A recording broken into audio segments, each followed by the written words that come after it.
My name is Ethan Walker, and this happened during the fall of 2022, when I accepted what sounded like the easiest seasonal job of my life. I had recently lost my construction job, bills were piling up, and my younger sister's college tuition depended on me finding work fast. When the forestry department advertised an opening to inspect abandoned fire towers scattered throughout the Appalachian backcountry, I volunteered immediately.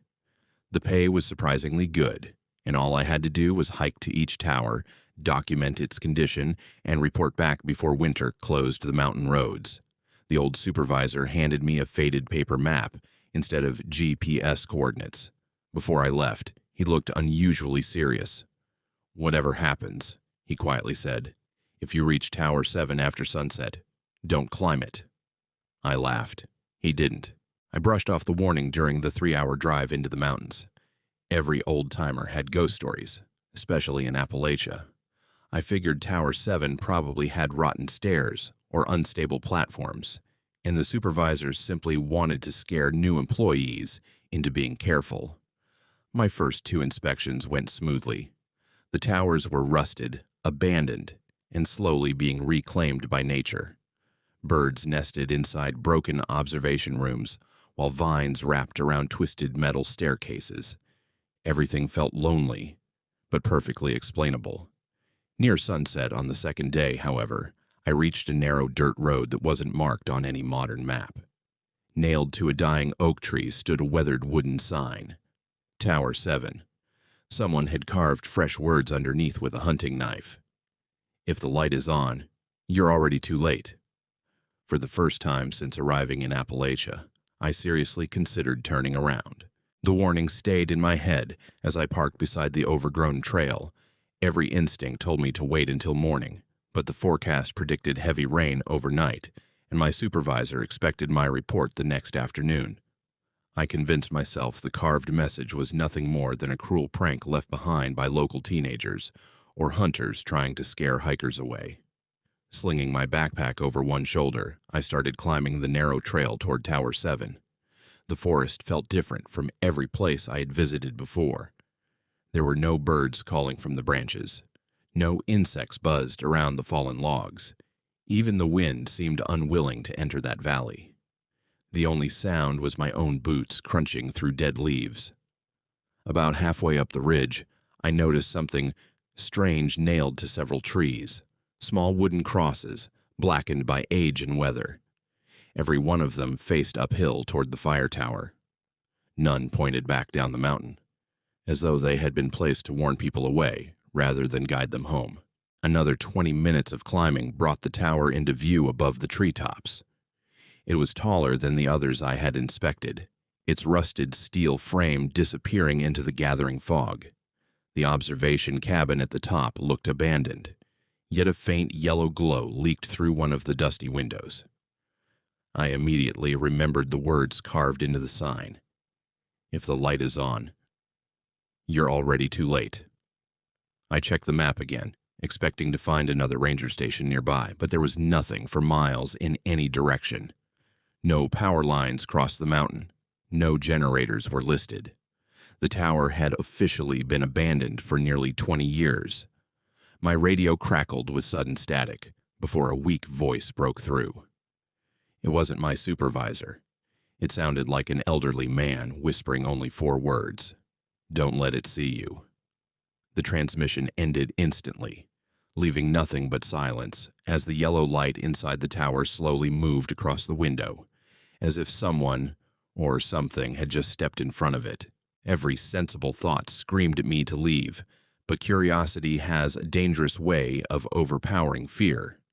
I switched on my flashlight and stepped onto the tower's rusted staircase. Each metal step groaned beneath my boots, echoing across the silent mountainside. The higher I climbed, the colder the air became. It wasn't the natural chill of an autumn evening. This cold felt unnatural, almost alive, wrapping itself around my arms and chest until every breath turned into white vapor. When I reached the halfway landing, I looked back toward the valley below. My truck was gone. I blinked several times, convinced the fog had hidden it, but the parking area was completely empty. The dirt road itself had disappeared beneath an ocean of rolling mist. It was as though the mountain had swallowed the only path home. Then I heard slow footsteps above me, metal boots, carefully descending the staircase. The problem was that I hadn't seen anyone climb past me. The footsteps stopped the instant I froze. I aimed my flashlight toward the upper staircase, expecting to catch another ranger, or perhaps a lost hiker.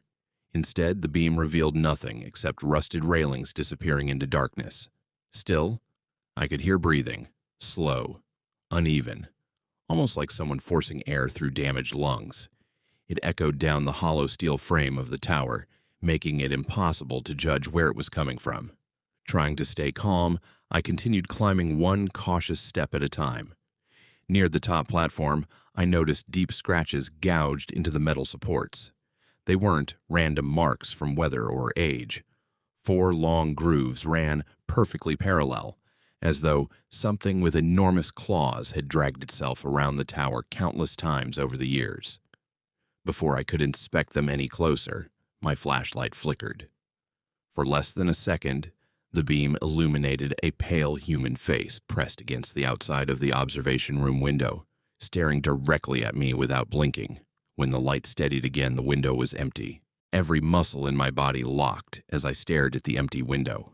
I kept telling myself the face had been nothing more than a trick of the failing flashlight, but my instincts refused to believe it. The observation room door stood slightly open, gently creaking back and forth, despite the complete absence of wind. Taking a slow breath, I pushed it open with one trembling hand. The cabin looked untouched for decades. Dust coated every surface, cobwebs stretched across broken windows, and an overturned wooden chair lay in one corner. Yet one object looked strangely new. Resting neatly on the old ranger's desk was a leather-bound logbook. The cover was dry and clean, untouched by moisture or dust. As I opened it, the first pages contained inspection reports dating back almost 40 years. Everything seemed normal until I reached the final entries. Every page repeated the exact same sentence, written in different handwriting. The light came on by itself. I flipped through the remaining pages as fast as I could. Every entry belonged to a different ranger, hiker, or survey worker who had visited Tower 7 over the decades. Most of them ended abruptly in the middle of a sentence, as though the writers had dropped their pens without warning. The final completed page was dated October 14th, 2003. If you're reading this, never answer the knocking. It copies voices. It waits until you're alone. If you climb after dark, it follows you down. Before I could read another word, 3 slow knocks echoed beneath the wooden floor. Knock, knock, knock. The sound came from underneath the tower, several stories below. Then my handheld radio came to life on its own. "Ethan," a familiar voice whispered. It was my younger sister. The only problem was that she was nearly 300 miles away at home, and she was crying, begging me to open the cabin door. I slowly turned toward the entrance. The door was already beginning to open by itself. My heart nearly stopped as the door creaked inward. I refused to look directly at whatever stood beyond it. Instead, I remembered the warning in the logbook. It copies voices. If that wasn't my sister on the radio, then whatever waited outside wanted me to believe it was someone I loved. Without thinking, I slammed the heavy cabin door shut and shoved the overturned chair beneath the handle. The response came instantly. Something struck the outside wall with enough force to shake the entire tower. Rust drifted from the ceiling while every window rattled violently. Another impact followed, then another, each one stronger than the last. Between the crashes came soft laughter. My supervisor's voice, then my sister's, then my own. Whatever surrounded the tower could imitate anyone. Through a narrow crack in the boards, covering one window, I finally saw movement below. Dozens of pale figures stood perfectly still around the tower, all staring upward without blinking, waiting in complete silence for me to come back outside. I stayed inside until the first rays of dawn pushed through the fog. The pounding had stopped hours earlier, replaced by a silence so complete it almost hurt my ears. When sunlight finally reached the tower, I forced the door open. The pale figures were gone. The strange yellow light had disappeared. Even the freezing air felt normal again. I hurried down the staircase, expecting to find fresh footprints or some sign that the night had actually happened. There was nothing. My truck had somehow returned to the parking area exactly where I had left it. Before driving away, I unfolded the old paper map one last time. Tower 7 was gone. The location where I had spent the entire night was now marked only by a blank section of forest. Back at headquarters, I asked the elderly supervisor about it. He quietly took the map from my hands, folded it, and whispered, "You climbed it." Which means someday, when the light comes on again, it'll be your voice calling the next person inside. I have never answered another unfamiliar voice in the woods since. My name is Caleb Morgan, and this happened in October of 2021, just 2 weeks after my grandfather passed away. He had spent his entire life living alone in a small cabin tucked deep within the Appalachian Mountains, where he trapped animals, gathered medicinal plants, and rarely visited town unless absolutely necessary. Before he died, he made me promise to collect a small iron lockbox hidden somewhere on his property. He never explained what was inside. His final words were simple: "Get there before sunset, and whatever you hear in Hollow Creek, don't answer it." I assumed grief had clouded his judgment during his final days. After all, my grandfather had always believed the mountains were alive, and that some places remembered every person who walked through them. I packed my camping gear, borrowed my father's old pickup truck, and drove toward the cabin, determined to fulfill the last promise I had ever made to him. The farther I drove, the fewer signs of civilization remained behind me.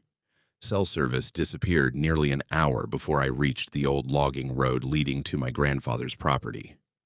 The narrow trail was overgrown with weeds and low-hanging branches that scraped against both sides of the truck.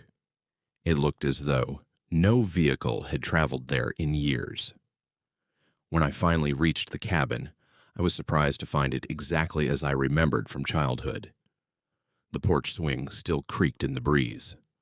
Firewood remained stacked neatly beside the front door, and his rusted lantern still hung from the porch beam. Everything seemed frozen in time. Then I noticed something that immediately made my stomach tighten. Fresh, muddy footprints crossed the porch. They were barefoot. The prints led to the front door, but none of them ever came back out. I stood on the porch for several seconds, hoping there was a logical explanation for the footprints. Maybe a hunter had taken shelter during the rain. Maybe someone from town had checked on the cabin after my grandfather died. Even so, none of those possibilities explained why there were only tracks leading inside. I unlocked the old wooden door with the spare key hidden beneath the porch railing and stepped into the darkness. The familiar smell of cedar, fireplace ash, and dried herbs instantly brought back childhood memories. Everything appeared untouched. My grandfather's rocking chair still faced the stone fireplace. His hunting rifle remained hanging above the mantel, and a kettle sat on the old cast-iron stove, exactly where he had always left it. Nothing looked disturbed. Then I noticed something impossible. Fresh mud had been tracked across the living room floor. The footprints ended directly in front of the fireplace. There was no doorway, no hallway, and no window nearby. It was as if whoever made them had simply vanished into the wall itself. Trying to ignore the growing knot in my stomach, I remembered why I had come. My grandfather had hidden an iron lockbox somewhere on the property, and he had insisted I retrieve it before anyone else found it. I searched every cabinet, every drawer, and even beneath the loose floorboards he used for storing supplies, but there was nothing. Just as I was about to move upstairs, I heard 3 soft knocks. Knock, knock, knock. The sound came from beneath the cabin. I grabbed an old oil lantern and carefully opened the trapdoor leading to the crawlspace. A cold draft rushed upward, carrying the smell of wet earth. As the lantern illuminated the darkness below, I noticed dozens of faded names carved into the wooden support beams. Every name had a single line scratched through it. Every name except one. At the very bottom, carved into fresh wood that still smelled of pine, was my own. Caleb Morgan. For several long seconds, I simply stared at my name carved into the beam. The letters looked fresh, their edges still sharp, as though someone had finished carving them only hours before I arrived. I climbed down into the crawlspace, crouching beneath the low ceiling while holding the lantern high enough to see. The damp earth beneath the cabin was covered with old animal bones, broken glass jars, and rusted steel traps my grandfather had used decades earlier. Hidden behind one of the support posts, I finally spotted the object he had mentioned, the iron lockbox. It was secured with a heavy brass padlock, but a small folded envelope rested on top of it. Across the front, written in my grandfather's unmistakable handwriting, were 5 words: "Read this before sunset only." Before I could open the envelope, a whisper drifted through the crawlspace. "Caleb." It sounded exactly like my grandfather. Every childhood memory came rushing back the moment I heard his voice. My grandfather had been gone for nearly 2 weeks. I'd stood beside his hospital bed, attended his funeral, and helped lower his coffin into the ground. Yet the whisper sounded so real that I instinctively turned toward the darkness beneath the cabin. "Over here, Caleb." The lantern shook in my hand as the voice echoed from somewhere beyond the crawlspace, where a narrow tunnel disappeared into solid darkness. I had never known the cabin even had a tunnel beneath it. It wasn't marked on any of the old property maps, and my grandfather had certainly never mentioned it. Just as I took one cautious step toward the opening, I remembered his dying warning. "Whatever you hear in Hollow Creek, don't answer it." Almost immediately, another voice came from the tunnel. This time, it wasn't my grandfather. It was my own voice. It whispered calmly from the darkness. "I found the lockbox. Come help me." I backed away from the tunnel so quickly that I nearly dropped the lantern. Every instinct told me to run, but the iron lockbox was the only reason I'd come. Ignoring the whispers, I grabbed it and climbed out of the crawlspace, slamming the trapdoor shut behind me. My hands shook as I unfolded the envelope my grandfather had left. Inside was a single handwritten page. If you're reading this before dark, you've already done the hardest part. The Hollow doesn't hunt strangers. It hunts bloodlines. Every generation, it chooses one member of our family and spends years learning their voice, their memories, and their fears. If it ever calls your name, never answer. If it sounds like someone you love, never follow. And whatever happens after sunset, never go near Hollow Creek. Before I finished the letter, the grandfather clock inside the cabin chimed 6 times. Outside, daylight vanished almost instantly. Someone began knocking gently on the front door. The knocking continued with perfect rhythm. 3 slow knocks, a short pause, then 3 more. I remained completely silent, remembering every word of my grandfather's warning. Whoever stood outside knocked again, but this time they spoke. "Caleb, it's Sheriff Dawson. Your truck slid into the ditch. Open up." I recognized the sheriff's voice immediately. He had attended my grandfather's funeral only days earlier. For one brief moment, I almost believed him. Then I remembered something impossible. The nearest sheriff's office was over 40 miles away. The voice outside laughed softly before changing.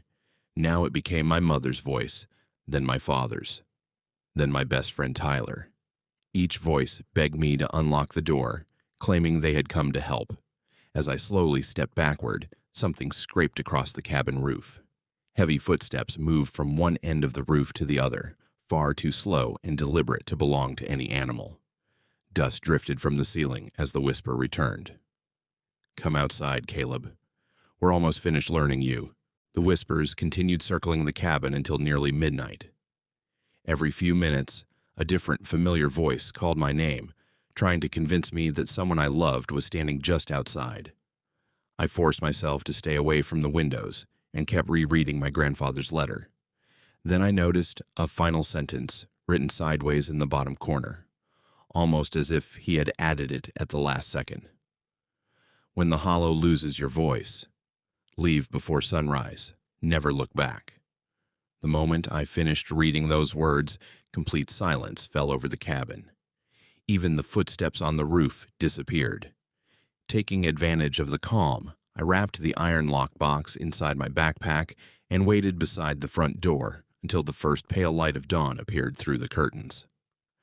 As I stepped outside, I couldn't resist glancing toward Hollow Creek.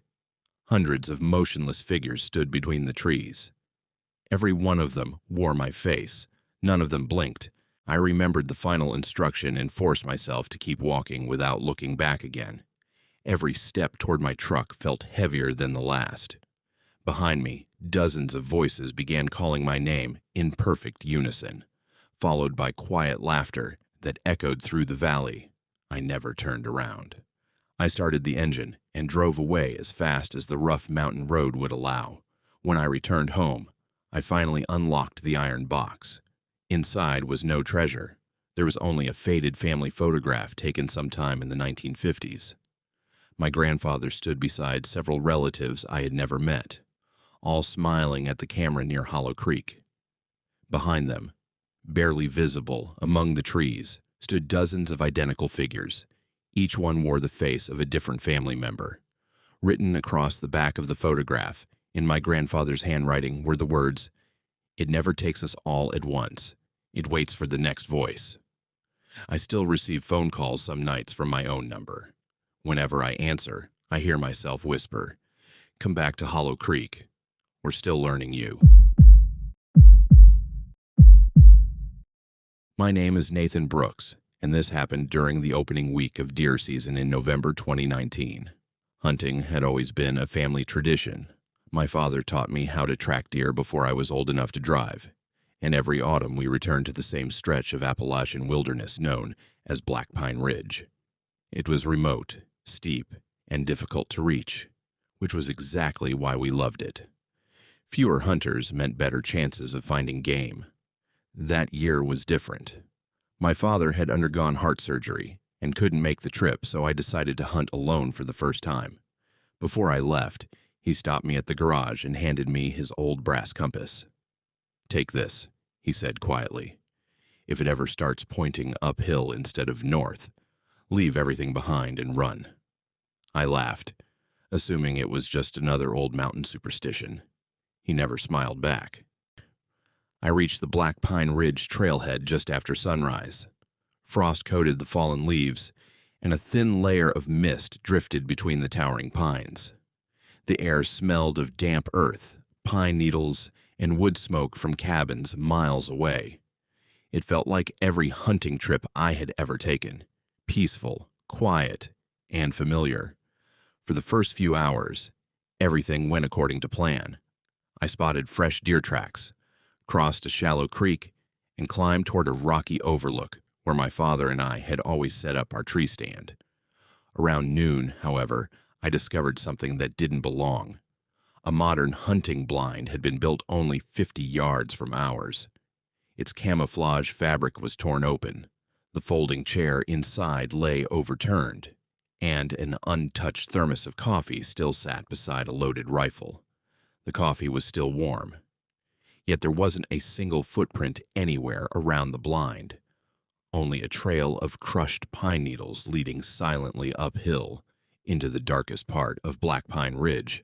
I told myself another hunter had probably wandered off after spotting a deer.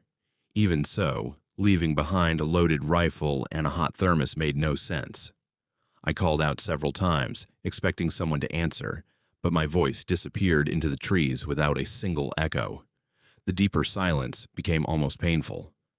I picked up the rifle, checked that the safety was on, and leaned it against my backpack, planning to return it to the game warden later. Before continuing uphill, I pulled out my father's old brass compass to check my direction. The needle wasn't pointing north. It pointed directly up the steep slope ahead. I frowned and tapped the glass, assuming it had become magnetized somehow. The needle spun wildly for a moment before settling again, still uphill. Then I remembered exactly what my father had told me before I left home.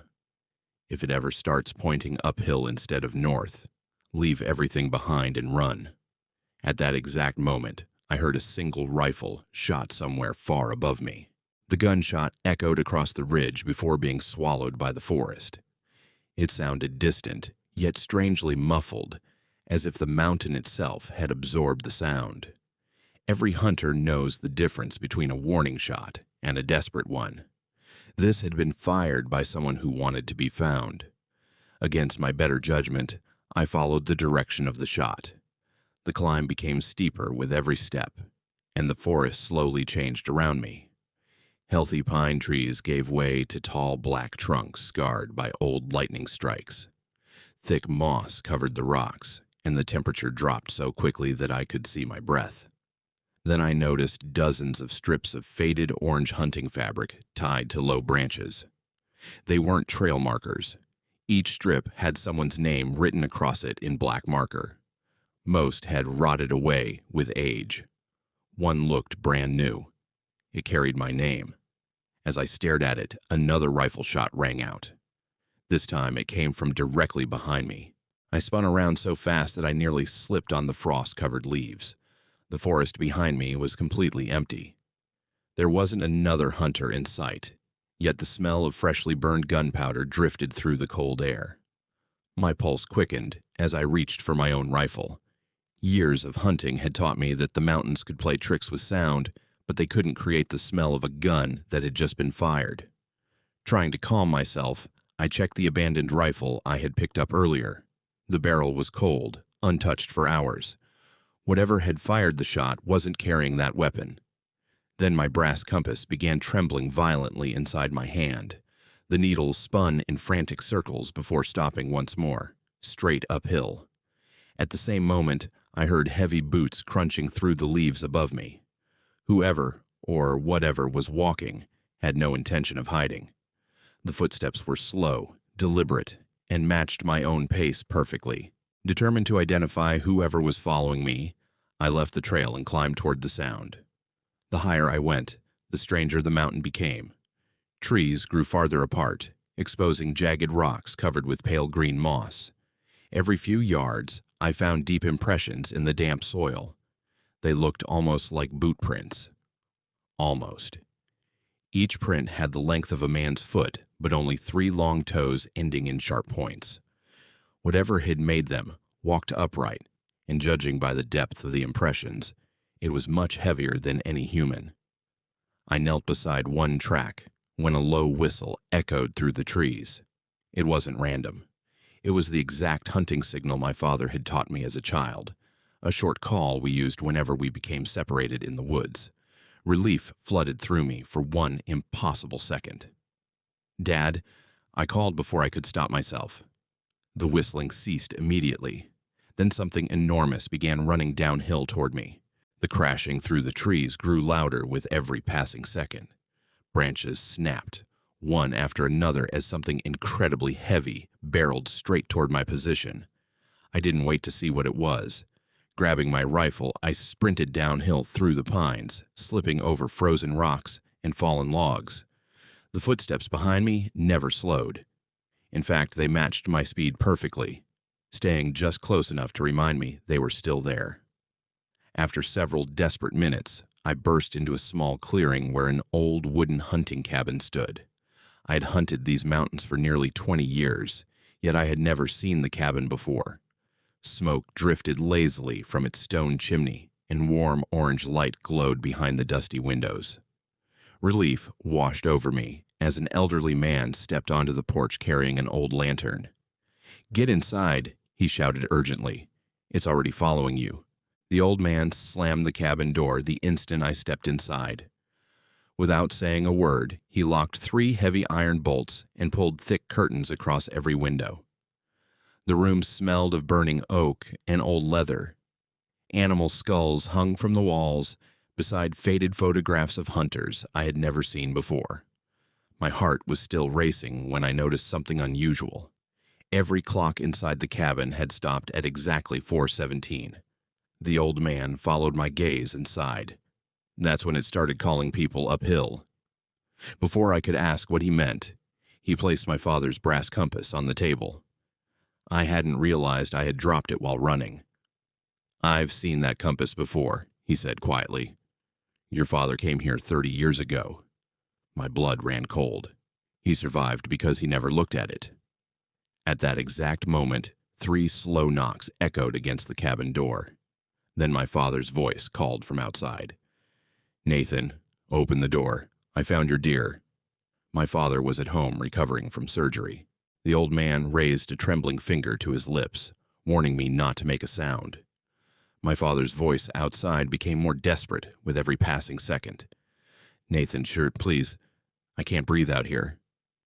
Every instinct begged me to unlock the door, but something about the voice was wrong. It remembered my father perfectly, yet there was no emotion behind the words.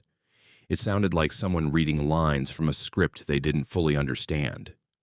The old man slowly pulled a faded photograph from a dusty shelf and handed it to me. It showed 5 hunters standing beside this very cabin, sometime in the early 1980s. One of them was my father. Another was the old man sitting beside me. The remaining 3 had thick black X's drawn across their faces. "They answered the voices," he whispered. "They climbed uphill." Before I could ask another question, something enormous scraped its claws across the cabin roof. Then every stopped clock inside the room began ticking again. The old man threw open the back door and shouted for me to run before the clocks reached 4:18. I didn't hesitate. Clutching my father's brass compass, I sprinted through the forest without looking uphill even once. Behind me came heavy footsteps, snapping branches, and echoing voices that shifted between my father, old hunting friends, and even my own voice begging me to stop. I kept running until the trees finally thinned and the familiar trailhead came into view. When I reached my truck, the compass needle slowly returned to true north. I never saw the old cabin again. The following spring, I searched every map, every satellite image, and every forestry record. There was no hunting cabin anywhere on Black Pine Ridge. When I showed my father the old photograph, his face turned pale. He quietly pointed to the 3rd man standing beside him. "I don't remember him," he whispered. The 3rd man was me, wearing the same hunting clothes I had worn that day. The photograph was dated 1984. My name is Rebecca Hayes, and this happened in the spring of 2023 while I was working as a documentary photographer. I had spent years traveling across the Appalachian Mountains, documenting abandoned mining towns, forgotten churches, and places that history had quietly erased. My goal was simple: to preserve pieces of the past before nature reclaimed them forever. One afternoon, an elderly woman at a roadside diner asked what I was photographing. When I mentioned abandoned churches, her expression changed immediately. She leaned closer and drew a rough map on a paper napkin. "You'll find one beyond Devil's Hollow," she whispered. "It isn't on any map anymore." Before I could ask another question, she grabbed my wrist. "If the church bell rings before you enter, drive away and never look back." I thanked her politely, convinced I had just collected another piece of local folklore. By sunset, I was driving toward Devil's Hollow. The paved highway eventually gave way to a narrow gravel road that twisted between towering ridges covered in ancient oak and pine trees. My GPS lost signal almost an hour earlier, forcing me to rely on the old woman's hand-drawn map. As daylight faded, I passed abandoned farmhouses, rusted mailboxes, and weathered wooden fences that looked untouched for decades. There wasn't another vehicle anywhere on the road. Eventually, I reached a faded wooden sign barely standing beside the trail. Devil's Hollow Church. 2 miles. The lettering had almost disappeared beneath moss, yet someone had recently scratched a warning underneath with a sharp knife. "The bell only rings for visitors." I had barely finished reading the message when a deep church bell echoed through the valley. 1, 2, 3 slow tolls. The sound came from somewhere ahead. I hadn't even reached the church yet. The church bell continued echoing through the valley long after the final toll should have faded. I sat motionless behind the steering wheel, remembering the old woman's warning. She had told me to leave if the bell rang before I reached the church. Every sensible part of me knew I should turn around, but curiosity had built my entire career. If I walked away from every strange local story, I would never discover the forgotten places hidden throughout Appalachia. I grabbed my camera bag and started hiking the final stretch on foot. The narrow trail wound through towering oak trees, whose twisted branches almost blocked out the evening sky. Moss-covered gravestones began appearing between the trees long before I reached the church itself. Most had become unreadable with age, but every few yards I noticed freshly placed white flowers resting against graves that looked abandoned for decades. Someone had been visiting this cemetery very recently. As I carefully photographed the cemetery, something immediately caught my attention. Every gravestone faced the same direction except one. Near the center of the graveyard stood a freshly cleaned marble headstone turned toward the church instead of away from it. The date engraved on it made me stop breathing for a moment. Died, April 18th, 2023. That was today's date. There was no name carved above it, only a single sentence. The bell chose another witness. A cold breeze swept across the cemetery, carrying the smell of old candles and damp wood. Then my camera shutter clicked by itself. Startled, I looked down at the preview screen. The photograph I hadn't taken showed the exact same grave, but someone was standing behind it. A tall figure dressed in black clergy robes with its head bowed. When I looked up from the camera, the cemetery was completely empty again. Then the church bell rang once more. This time, it sounded much closer. I tried convincing myself the figure on my camera screen was nothing more than a reflection or a digital glitch. Professional photographers learn not to trust every strange image their equipment captures. Still, I couldn't ignore the fact that the black-robed figure hadn't been visible with my own eyes. Keeping my camera ready, I followed the narrow stone pathway leading toward the church. The building emerged slowly through the thickening fog. Its weathered wooden walls leaned slightly with age, stained almost black from decades of rain and harsh mountain winters. Every stained glass window had shattered long ago except one, where a single crimson pane still reflected the fading sunlight. The heavy front doors stood partially open, gently swaying despite the complete absence of wind. As I climbed the cracked stone steps, my camera emitted 3 rapid shutter clicks on its own. When I checked the screen again, every new photograph showed the church entrance. Each image contained one more black-robed figure than the last. I slowly pushed the heavy church doors open, expecting them to groan loudly on their rusted hinges. Instead, they moved in complete silence. The sanctuary beyond looked untouched by time. Long rows of wooden pews stretched toward an old altar, where dozens of white candles burned with steady flames. That should have been impossible. The church had supposedly been abandoned for generations, yet not a single candle had melted down. Dust covered the floor everywhere, except for a narrow center aisle. Someone had been walking there recently. As I raised my camera to photograph the altar, the viewfinder revealed something I couldn't see with my own eyes. Every pew was occupied. Dozens of silent figures dressed in black robes sat perfectly still facing the altar. The moment I lowered the camera, every seat was empty again. Then the church bell rang directly overhead. One deep toll. Every candle extinguished at once. The sanctuary fell into complete darkness. For several terrifying seconds, I stood frozen in absolute darkness. Then, one by one, the candles relit themselves without anyone touching them. Their flames burned with an unnatural pale blue glow instead of warm yellow.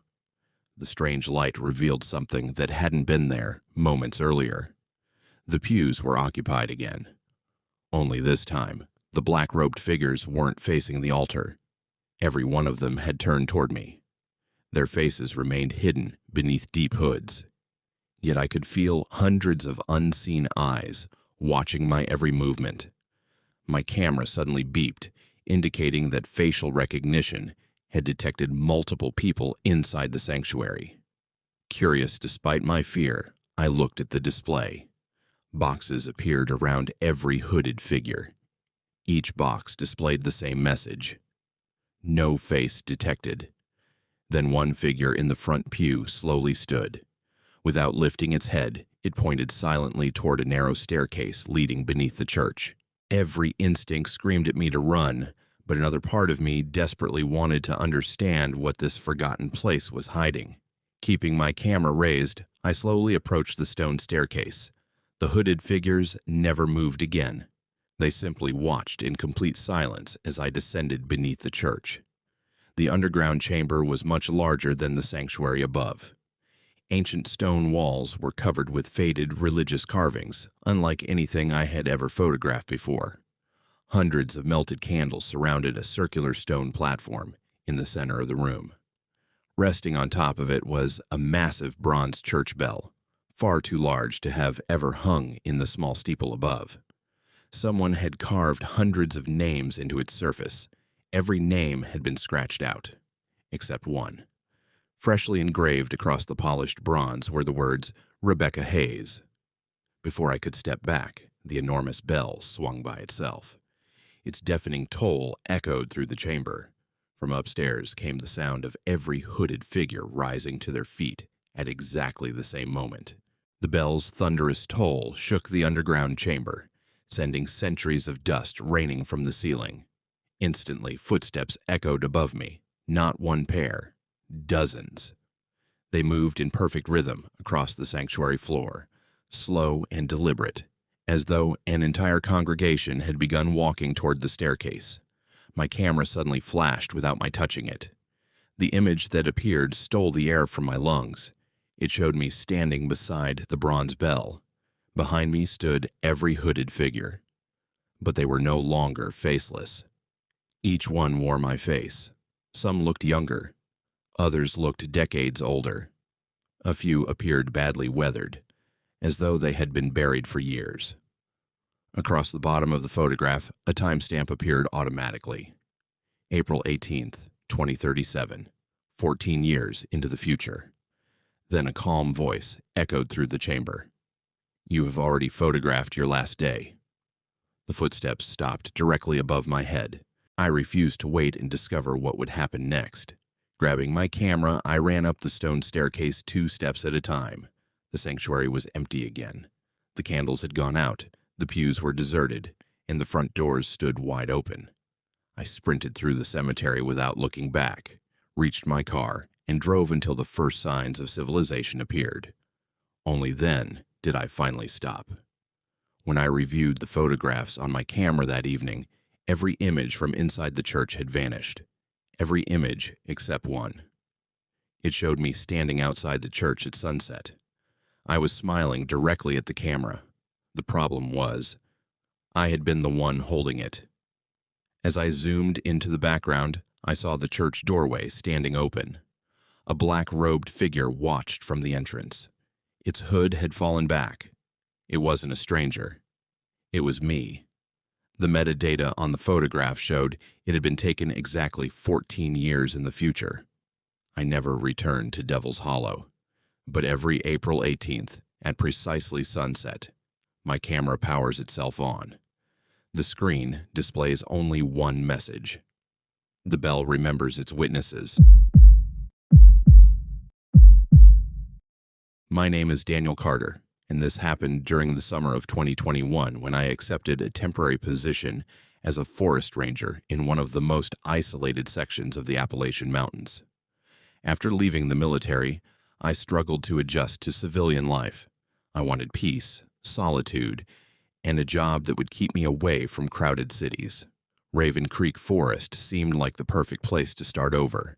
My responsibilities were simple: maintain hiking trails, check remote campsites, assist lost hikers, and patrol thousands of acres of protected wilderness. On my first morning, the retiring head ranger handed me a ring of old cabin keys and a worn leather notebook. "Everything you need is in here," he said. As he turned to leave, he stopped and looked back with an expression I still can't forget. "If anyone asks for Ranger Collins after dark," his voice dropped to a whisper, "tell them he died 22 years ago." The ranger station sat miles away from the nearest town, connected only by a winding gravel road that disappeared into endless forest. Despite its isolation, the station was surprisingly well maintained. Fresh firewood had been stacked beside the porch, emergency radios were fully charged, and maps of every trail covered the office walls. Everything seemed perfectly organized. As I unpacked my gear, I opened the leather notebook expecting maintenance schedules and patrol routes. Instead, the very first page contained a handwritten list titled Night Rules. The first 3 instructions were ordinary enough. Lock every cabin before sunset. Never leave food outside. Report bear sightings immediately. The 4th rule was different. If someone knocks on the station door after midnight claiming to be Ranger Collins, never let him inside. Before I could read the remaining rules, a radio on the empty dispatch desk crackled to life. A calm voice spoke clearly through the static. Dispatch. This is Ranger Collins requesting assistance. The clock on the wall read 12:03 a.m.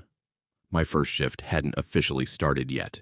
The voice on the radio repeated the message, calm and professional, exactly the way an experienced ranger would report an emergency. Dispatch. This is Ranger Collins.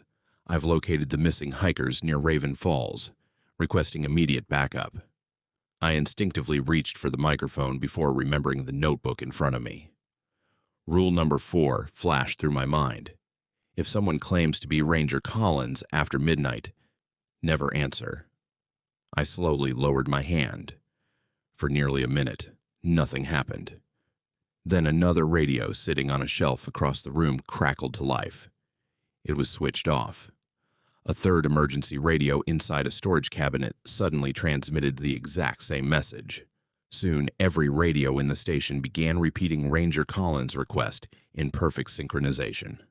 The voices overlapped until the entire building echoed with identical transmissions. Then, without warning, every radio stopped at once. A single knock sounded against the front door. The knock was slow, deliberate, and impossibly gentle. I walked quietly toward the front window, but stayed out of sight, remembering another piece of advice from the retiring ranger. Never let whoever's outside know you're awake. Keeping the lights off, I carefully lifted one corner of the curtain. A man stood on the porch wearing an old forest ranger uniform soaked from head to toe. His broad-brimmed ranger hat covered most of his face, while an antique metal badge reflected the pale moonlight. Across the faded uniform shirt, barely visible beneath layers of mud, was a stitched name patch. Collins. He wasn't moving. He wasn't knocking anymore. He simply stood there, staring at the station door. Then my eyes drifted lower. His boots were perfectly clean. The thick mud covering his uniform ended at his ankles. There wasn't a single footprint anywhere on the rain-soaked wooden porch. Just as I stepped back from the window, the man outside slowly smiled. Without lifting his head, he whispered clearly through the closed door, "Daniel, I know you're inside." I backed away from the window without making a sound. My military training had taught me never to panic, but nothing had prepared me for someone knowing my name on my very first night. The man outside remained perfectly still, his smile never changing. Minutes passed without another knock. Finally, I opened the leather notebook again, hoping the remaining pages contained answers. Halfway through the book, I found an old newspaper clipping folded between 2 pages. Forest Ranger Michael Collins missing. During search operation, August 1999. According to the article, Collins and 4 volunteer rescuers had vanished while searching for 2 lost hikers near Raven Falls. Neither the team nor the hikers had ever been found. Someone had written a note beneath the clipping. He still finishes every search. Before I could turn the page, the emergency radio crackled again. Dispatch. I found another lost ranger. The voice paused. This one's alive. The transmission ended with a burst of static so loud it made me flinch. At that exact moment, the station's backup generator shut off without warning. Every light inside the building died, leaving only the pale moonlight creeping through the windows. I grabbed my flashlight and swept the beam across the office. The front porch was empty.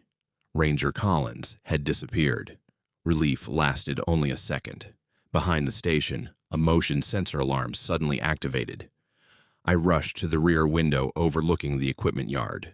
The powerful security floodlights illuminated rows of parked utility vehicles and stacks of cut timber. Standing beside the old Ranger truck was the same man. Only now I could see his face clearly.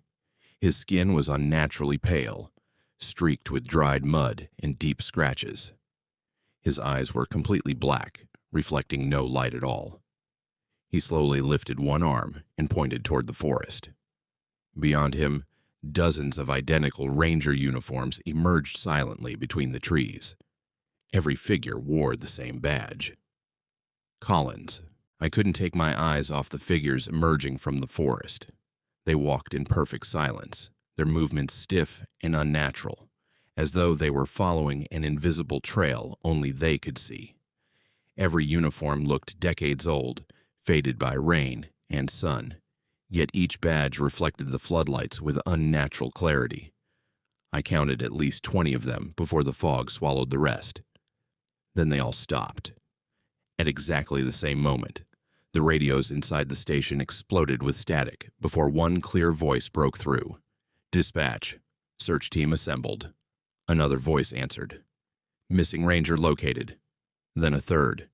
"Commencing final escort." The notebook suddenly slipped from the desk and fell open by itself. The final page contained a map of Raven Creek Forest with one location circled in red. Raven Falls beneath it, someone had written a final warning. If they gather, they're no longer searching for the missing, they're searching for you. Before I could process the warning, the station's emergency siren suddenly activated without anyone touching the controls.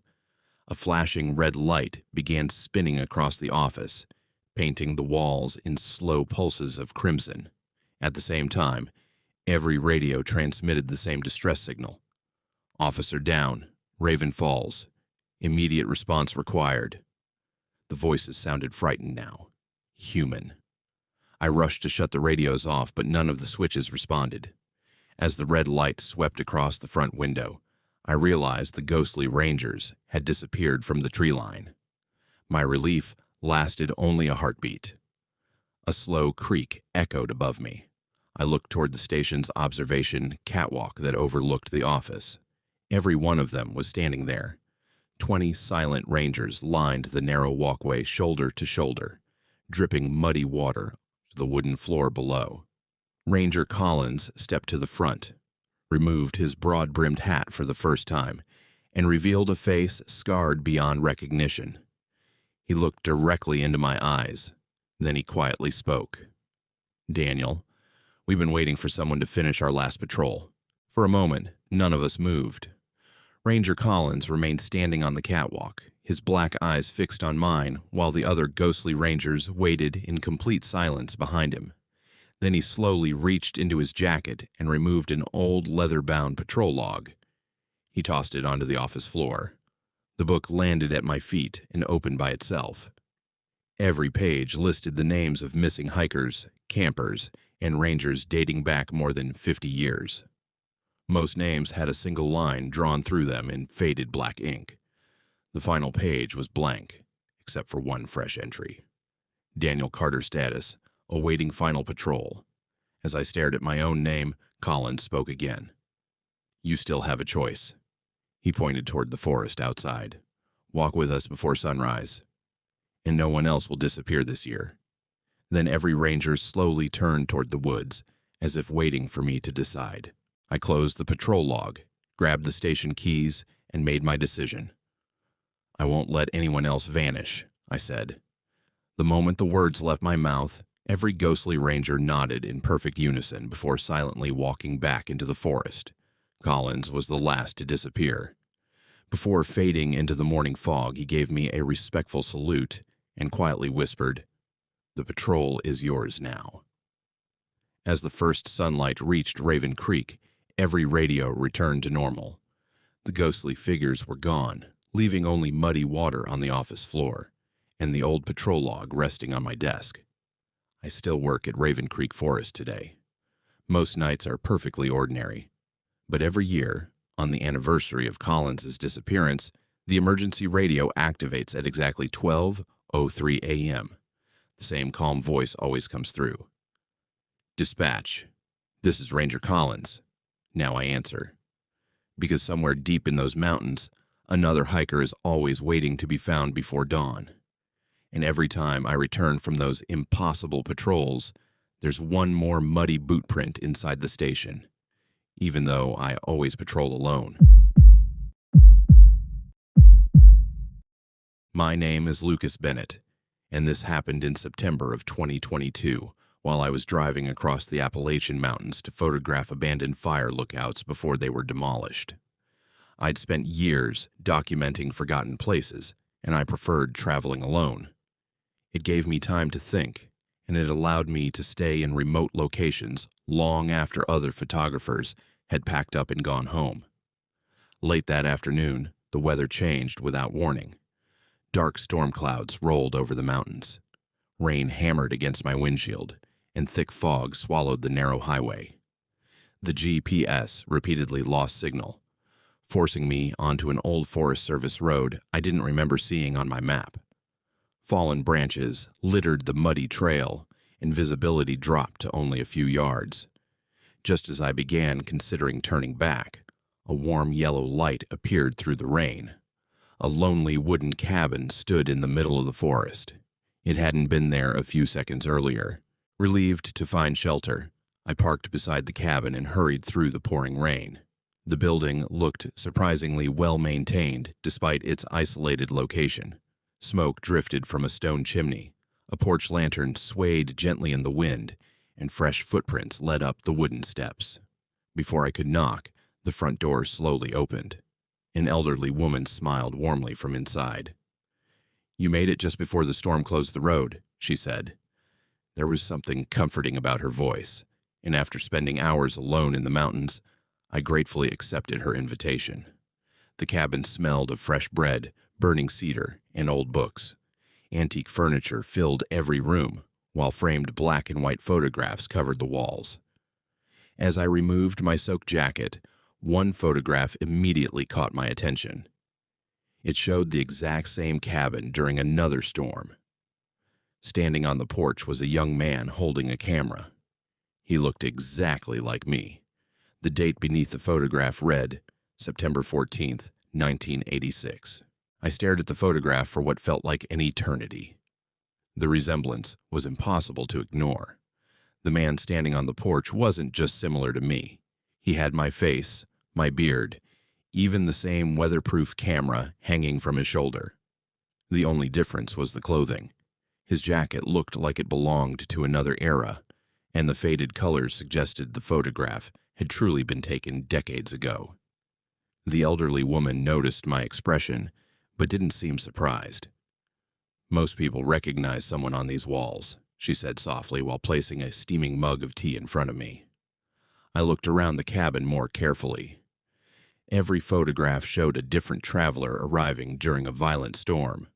Some were hikers, others hunters, truck drivers, or park rangers. Each photograph was dated years apart. None of the people ever appeared in more than one picture. Then lightning flashed outside. For just a second, I saw dozens of people standing silently in the rain beyond the cabin windows. When the darkness returned, they were gone. Trying to hide my growing unease, I asked the woman who the people in the photographs were. She quietly folded her hands and looked toward the fireplace before answering. "They're the ones the storm brought here." Before I could ask what she meant, another clap of thunder shook the cabin. Every clock hanging on the walls stopped ticking at exactly the same moment. The fire inside the stone fireplace suddenly burned with pale blue flames, filling the room with an unnatural glow. My camera, resting on the table beside me, switched on by itself. The shutter clicked once, then again, then a third time. Confused, I picked it up and reviewed the images. Each photograph showed the cabin exactly as it was now, except I wasn't sitting alone. Behind my chair stood a soaking wet man wearing old-fashioned hiking clothes from the 1980s. His face matched the man in the vintage photograph. He was smiling directly at me. When I slowly turned around, the chair behind me was empty, but water dripped steadily onto the wooden floor. I slowly stepped away from the chair, my eyes fixed on the puddle forming beneath it. The water continued dripping, even though nothing stood there. The elderly woman calmly picked up a faded towel and laid it across the floor as if this happened every day. "They always arrive before midnight," she said quietly. "Who arrives?" I asked. She looked toward the rain-covered front door instead of answering. A loud knock echoed through the cabin. 3 slow knocks. A pause. Then 3 more. The woman's peaceful expression disappeared. "Whatever you hear," she whispered, "do not open that door." The knocking continued, followed by a familiar voice. "Lucas, it's Emily." My heart nearly stopped. Emily was my younger sister. She lived hundreds of miles away and had no idea where I was traveling. Still, the voice sounded exactly like hers, frightened and desperate. "Please," she cried.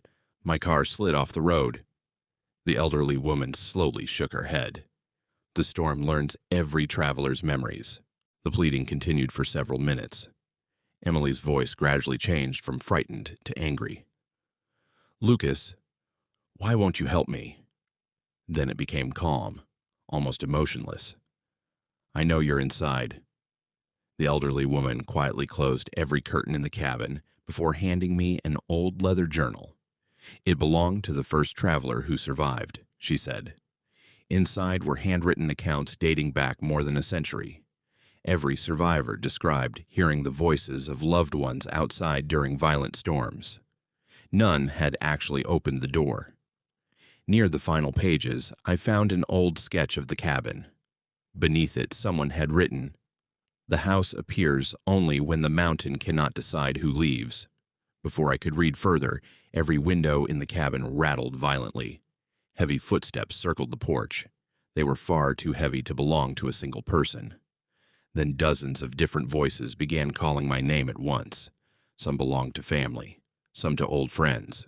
One belonged to me. The voices outside blended together until I could no longer tell who was speaking. Every person I had ever trusted seemed to be standing beyond the cabin walls, begging me to unlock the door.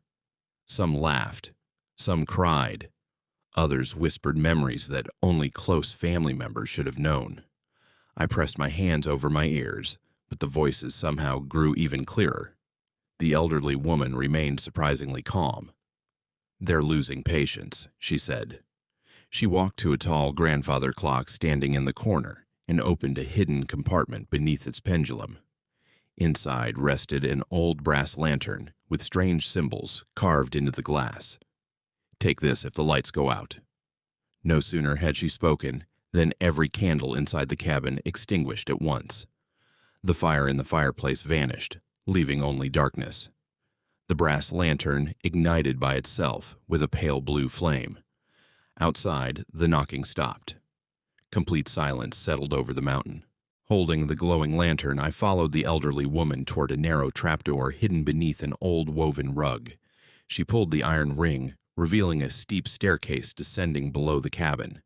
Cold air, carrying the smell of wet stone, rushed upward. "We don't hide from the storm," she whispered. "We wait beneath it." The underground chamber looked older than the cabin itself. Thick stone walls were covered with hundreds of carved names, each followed by a different year. Some dates stretched back to the late 1800s. Near the center of the room stood a weathered wooden table, with dozens of old cameras resting neatly across its surface.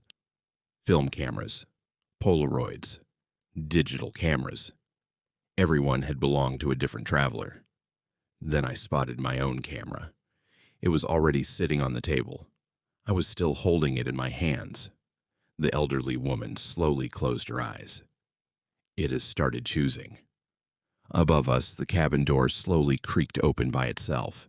The cabin above us groaned as though the entire structure had shifted on its foundation.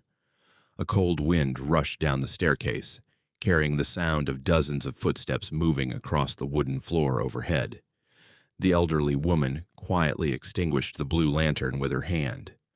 The flame vanished instantly, yet the underground chamber remained dimly illuminated by a strange silver glow coming from the carved names covering the walls. She looked directly at me for the first time. "This place doesn't save people," she whispered. "It preserves choices."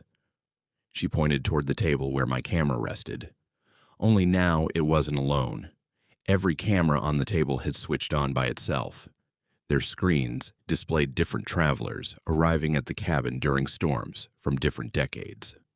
One by one, each image slowly faded until every screen showed the same scene. Me, standing alone outside the cabin, opening the front door from the outside. But I had never left the underground chamber. Then a deep voice echoed from upstairs. "The storm has chosen." The elderly woman grabbed my arm and led me toward a narrow stone tunnel hidden behind the carved wall. We climbed until a cold breeze touched my face. When I stepped outside, the storm was gone. Morning sunlight filtered through the pine trees. The cabin had vanished. There was no porch, no chimney, no road, and no sign that a building had ever stood there. Only my SUV remained parked beside an overgrown clearing. Confused, I searched the area for nearly an hour before finding a weathered stone marker almost hidden beneath thick moss. It read, "Cabin destroyed by lightning. September 14th, 1986, I froze." That was the exact date beneath the old photograph. The elderly woman was nowhere to be found. When I reviewed my camera that evening, every photograph from inside the cabin had disappeared, except one. It showed me standing on the porch beside the elderly woman. Behind us stood dozens of silent travelers from different generations, all staring into the storm. Across the bottom of the photograph, in faded handwriting, were the words, "The cabin appears only when the mountain needs another witness." Since that day, whenever thunderstorms roll across the Appalachians, my camera sometimes powers itself on. For just a few seconds, it shows a lonely cabin glowing warmly in the rain, waiting for the next traveler to lose the road. My name is Ethan Mercer, and this happened during the autumn of 2020 while I was working as a freelance drone photographer.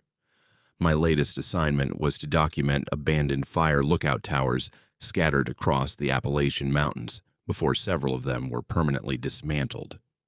I had photographed dozens of forgotten structures before, but one location kept appearing in online discussions and old forestry records.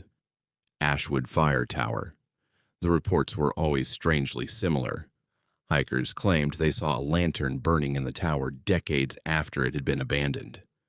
Hunters reported hearing footsteps climbing the metal staircase at night, even when the tower stood completely empty. Most people dismissed the stories as local folklore, but no one could explain why emergency calls still originated from that abandoned lookout. That mystery was enough to convince me. Just before sunset, I parked my truck at the end of an overgrown forestry road and began hiking toward Ashwood Fire Tower. The trail climbed steadily for nearly 2 hours before the trees finally opened into a rocky clearing. There it stood, Ashwood Fire Tower. The rusted steel structure stretched high above the surrounding forest, its observation cabin silhouetted against the darkening sky. Every official report claimed the tower had been abandoned since the early 1990s, after lightning damaged its communications equipment. Judging by its appearance, I believed it. Rust covered nearly every support beam. Sections of the safety railing had collapsed, and vines wrapped around the lower staircase. Yet one detail immediately caught my attention. A warm lantern glowed inside the observation cabin. Someone was up there. I zoomed in with my camera lens, expecting to see another photographer, or perhaps a curious hiker. Instead, I saw a man standing perfectly still beside the window. He was watching me. The moment I raised my hand to wave, he slowly raised his hand too, not in greeting. He copied my movement exactly. For several seconds, I stood frozen in the clearing, staring at the figure inside the observation cabin. Every movement I made was mirrored perfectly. When I lowered my hand, he lowered his. When I shifted my weight, he shifted his. It felt less like watching another person and more like looking into a delayed reflection. I raised my camera and snapped several photographs. The shutter clicked normally, but when I reviewed the images, the tower window was empty. The figure wasn't there. I zoomed in again with my lens. He was still standing inside, watching me. A cold knot formed in my stomach. The photographs showed no sign of anyone occupying the tower, yet my own eyes clearly saw him. Then the figure slowly pointed upward toward the top of the observation cabin ceiling. Above the window hung an old emergency beacon. Suddenly, the beacon flashed once, then twice, then 3 times. The exact same sequence repeated from somewhere deep within the forest behind me. I turned toward the forest immediately. A second flashing light moved slowly between the trees. At first, I assumed it belonged to another hiker carrying a lantern. Then I realized the light was nearly 30 feet above the ground. It drifted silently through the forest, weaving between pine trunks without ever descending. When I looked back at the tower, the figure had vanished from the window. The observation cabin appeared completely empty. Despite every warning sign, curiosity got the better of me. I started climbing the tower staircase, carefully testing each rusted metal step before putting my full weight on it. The higher I climbed, the colder the air became. By the time I reached the final platform, my breath had become visible. The cabin door stood slightly open. Fresh, muddy footprints crossed the floor inside. They led toward an old radio console covered in decades of dust. Beside the radio sat a leather logbook. The final entry had been written only hours earlier, and it was signed with my name. I picked up the leather logbook with trembling hands, convinced someone had left it there as a prank. The ink was still fresh. Across the final page, my signature appeared exactly as I normally wrote it, right down to the slight curve beneath the last letter. Yet I knew I had never seen this book before tonight. The entry above my name chilled me even more. 7:42 p.m. Ethan Mercer reported movement below the tower. Visibility poor. Do not let him look down. I checked my watch. It read 7:42 p.m. A cold breeze drifted through the observation cabin. Every loose page inside the logbook began turning by itself until they stopped at a faded report dated October 1991. Replacement lookout never returned after seeing himself from the tower. Before I could read another line, the old forestry radio crackled to life. A frightened voice whispered, "Ethan, don't look over the railing." Instinctively, I stepped closer to the window. Against every instinct, I glanced over the rusted railing surrounding the observation deck. The forest below should have been empty. Instead, hundreds of people stood silently among the trees.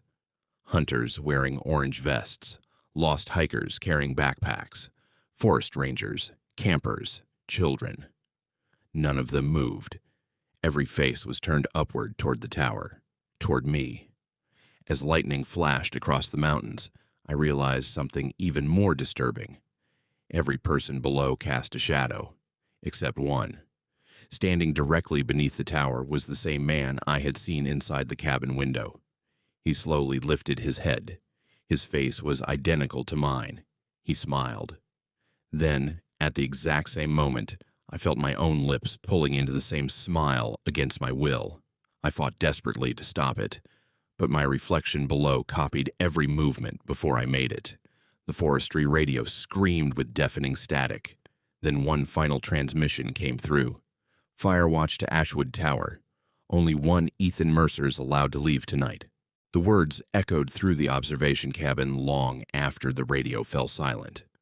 My identical double remained motionless beneath the tower, smiling patiently, while the hundreds of silent figures surrounding him never once looked away.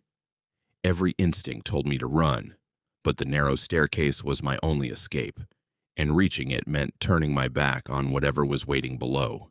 A metallic clang suddenly echoed beneath the platform. Someone had stepped onto the staircase, then another clang, and another. The slow rhythm of heavy boots climbing the rusted steps grew louder with each passing second. I rushed to the trapdoor leading onto the stairwell and peered through the narrow opening. Dozens of people were climbing toward me. Each wore an old fire lookout uniform from a different decade. Some carried lanterns, others held weathered logbooks. Every one of them had my face. None of them blinked. Together they whispered in perfect unison, "The watch never ends." I slammed the trapdoor shut and shoved an old metal filing cabinet across it, with every ounce of strength I had. The heavy boots stopped immediately. Absolute silence. Then a single hand struck the underside of the hatch. Not hard. Just once. A second hand joined it. Then another. Soon dozens of slow knocks echoed beneath the floor, each perfectly synchronized like the ticking of an enormous clock. The entire observation cabin vibrated as though something below was waiting for permission to enter. Suddenly, the emergency beacon above the roof began spinning wildly, flooding the surrounding forest with sweeping beams of crimson light. Each time the light crossed the mountainside, another abandoned fire tower appeared in the distance. 1, then 3, then 7. Every tower had a lantern burning inside, and in every observation window stood another Ethan Mercer silently watching me. My drone controller, sitting inside my backpack, powered itself on. Its screen displayed a live aerial view. The camera wasn't above the forest. It was hovering directly over the tower, looking down at me from the darkness. The drone controller slipped from my hands, but the live video feed continued playing across its cracked screen.